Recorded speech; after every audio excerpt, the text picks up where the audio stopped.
La grande ablution. La façon admissible.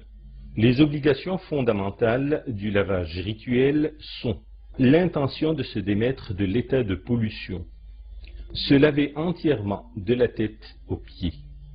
La façon idéale de faire la grande ablution.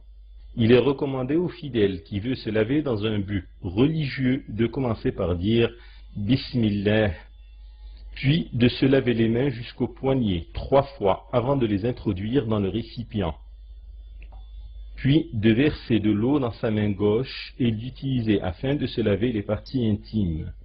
Il serait bon ici d'utiliser du savon pour se nettoyer plus efficacement.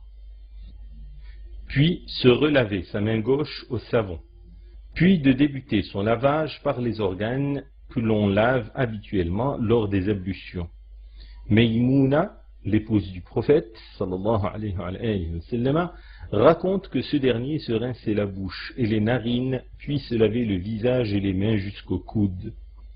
Puis, lorsqu'il arrivait à la tête, il ne l'essuyait pas, mais la lavait à l'eau.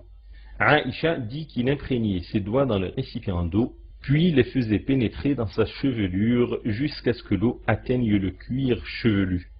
Puis il versait l'eau sur tout son corps.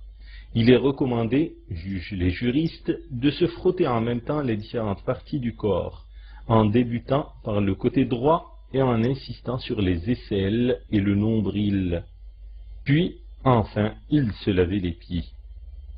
Les juristes estiment que si le fidèle a déjà lavé ses pieds au cours des ablutions préalables, alors il ne lui est plus recommandé de les laver après, sauf si le sol est boueux ou sale.